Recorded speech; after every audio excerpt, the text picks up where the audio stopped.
Hey guys, it's Vijay from Canada. Today's recipe is Wudham Dhall. Wudham is a Telugu term for the special spice referred to now as dhall spice. This was a concoction made authentically with regular onions and onion tops, but I substituted these two ingredients with chives and red onions. It tasted just about the same, so I hope you'll enjoy this recipe.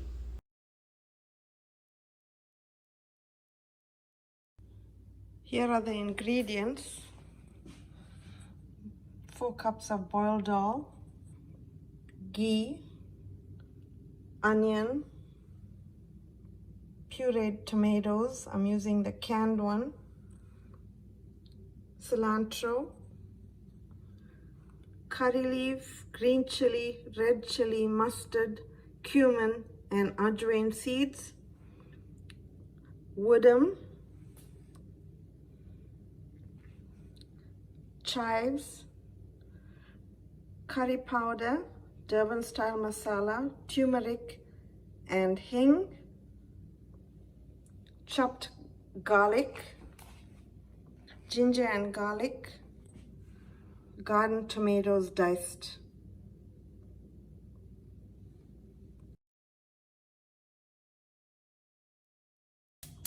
Adding 2 tablespoons of ghee.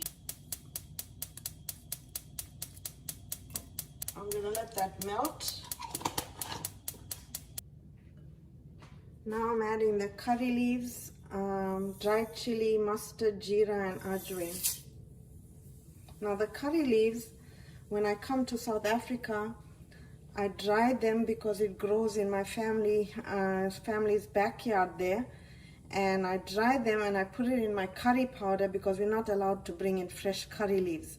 Now there's 2 types of curry leaves: the curry leaves that are broad-leafed, and the smaller leaf curry leaf, which is a stronger curry leaf, and that grows in the family's backyard. So when I'm there, I dry it and I put it in my curry powder and I bring it over with me. So that's why you're seeing that it's not fresh, and that's the one I'm using. So when I come home, I sift it and take out most of about 2/3 of the curry leaf, and I leave 1/3 in the curry powder, and I use it as it is. And if I need curry leaves for anything else, then I've got the dried one which I freeze. So that's a little story about my curry leaf. But I'm sure most of you are growing it in your backyards, so it's all good. So I'm going to wait for this to simmer a little bit and saute for about a minute or 2 and come back. So the mustard started popping. I'm going to add my garlic.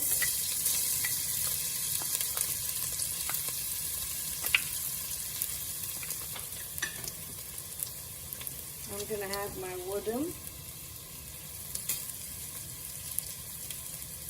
Let me give that a little stir.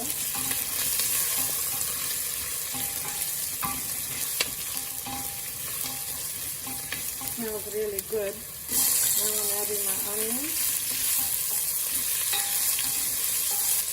Just going to saute the onions until it gets golden brown. Actually, this also brings out the flavor of the wudham. And for those of you who are not Telugu, I think Telugu,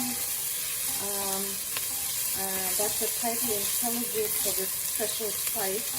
But it's used in dal and fish curry and vegetables, and I use it in just about everything. So this is an old authentic way of cooking dal.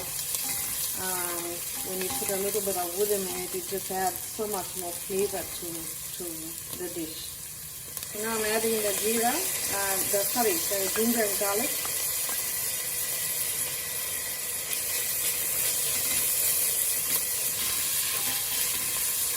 I always use extra onions, so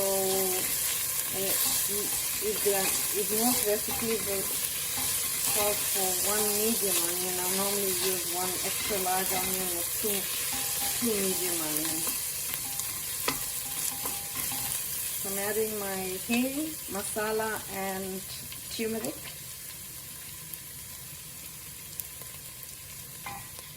And just give that a stir.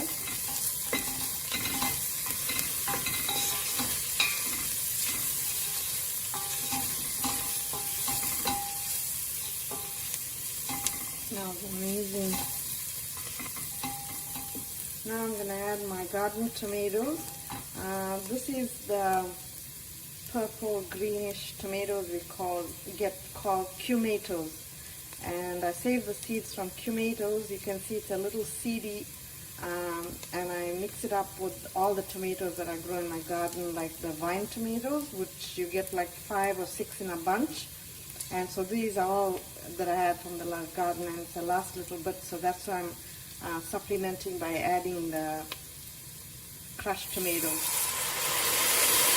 So tomatoes are really tasty. They like a medium-sized tomato, and they also grow in a bunch. So I'm going to cook this down.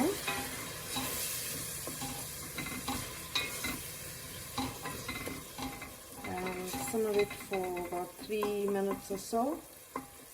And also I'm adding a little bit of those, the garden tomatoes, to give it some texture, because normally we like chopped tomatoes in the dal, which most of us use normally. And the canned tomatoes here in Canada are really tasty because they pick them at their prime and they can them, and it's pureed really nice, and it's very concentrated, and it tastes better than store-bought tomatoes in the winter time, because the store-bought tomatoes in winter are mainly got from the greenhouse. It's obtained from the greenhouses or grown in the greenhouses, and it's almost tasteless. So the canned ones are much more tastier than that, and that's why I grow my tomatoes and I freeze it. So we're going to simmer that for about 3 minutes or so until the tomatoes cook down. And because it's been frozen, it's already mashed up almost, and I chopped it really fine. So this is not even like a minute it cooked down, so that's how quickly it can dissolve in the curries, unlike store-bought tomatoes. So we're going to add in our tomato puree, about a cup. You can see how thick it is. And give that a stir.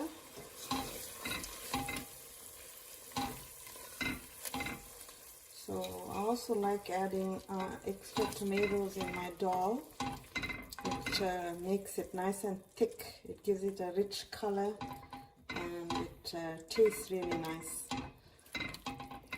Okay, we're going to get that to simmer for a minute or two. So it's been about 2 minutes, and it's looking nice and thick. I'll bring you closer to see it. Very thick and rich. So now I'm adding my dal.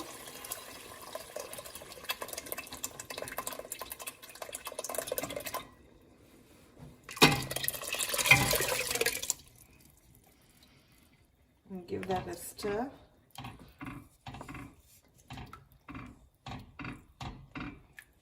So there's different consistency of dal. I'm using the yellow split peas, and I like the dal thick. So you can see this is thick, quite thick dal. And if you want it to the consistency that you like, you can just add water if you like it thinner, or cook it down to make it even thicker. So that's how you get to adjust it to a good consistency that you desire. So I'm going to simmer a little bit, added a little bit of water. This is a go-to dish in our Canadian winter with some sourdough garlic bread for lunch. We love it. So it's a very cozy dish for our cold, frigid winters. So I'm gonna let it simmer and maybe about 3 minutes to 5 minutes and come back. It's not simmering yet, I'm just checking, but I think I'll add my salt. Some salt to taste. Give it a little stir. The salt will dissolve.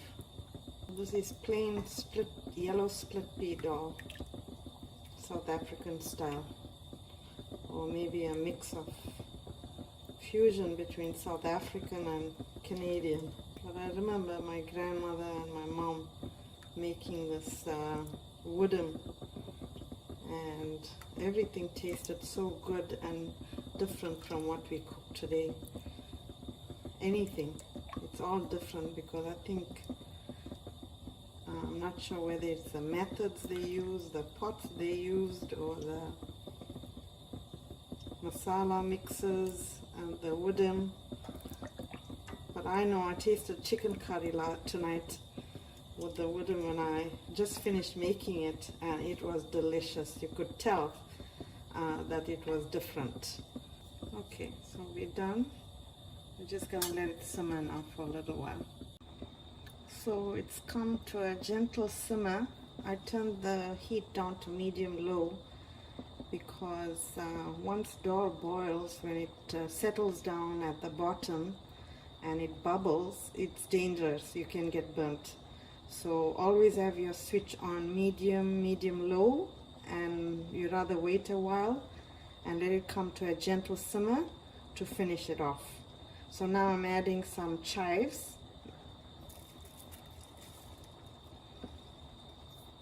So chives are growing in my garden right now. They taste very much like green onions. And actually the Wudham is a Canadian twist on the South African authentic recipe because the vegetables that's available now to make it is really good. It's our springtime and our chives are in season, and normally you make it with green onion tops or green onions. I'm talking about the Wudham, but I use the chives in this recipe because it just tastes so much like onion tops and green onions.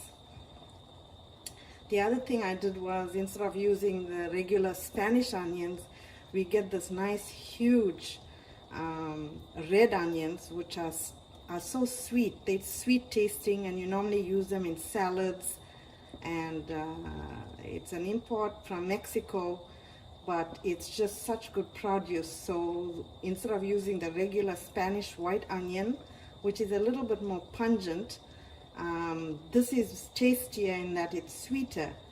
And so I used the red onions and the chives for this Wudham.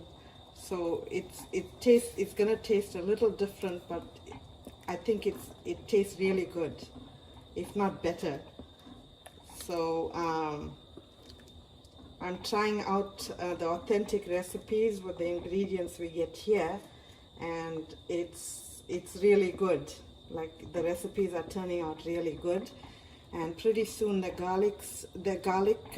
little garlic farm that I have, the mini garlic farm, is going to produce chives, garlic, they call it scapes, garlic scapes.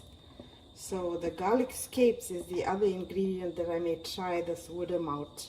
It's not ready right now, so I use the chives because the chives are in full season in the garden. So these are all garden chives, and it came out really good. I'm very happy with it. So that's the dal, yellow split pea dal, Canadian South African fusion style. Lastly, I'm going to add the cilantro. I should give you a close-up look at it right now. It looks very nice.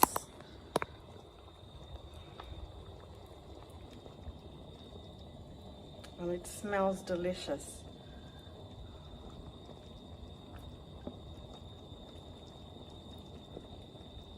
And lastly, I'm going to add some cilantro.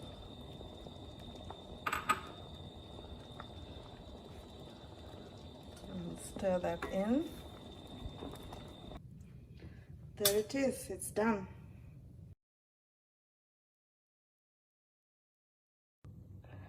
So here's the plating, guys. I'm out of sourdough bread. I bake every 2 weeks, so I'm going to have it plain. And happy eating. I hope you enjoy this recipe. Please try it and comment below.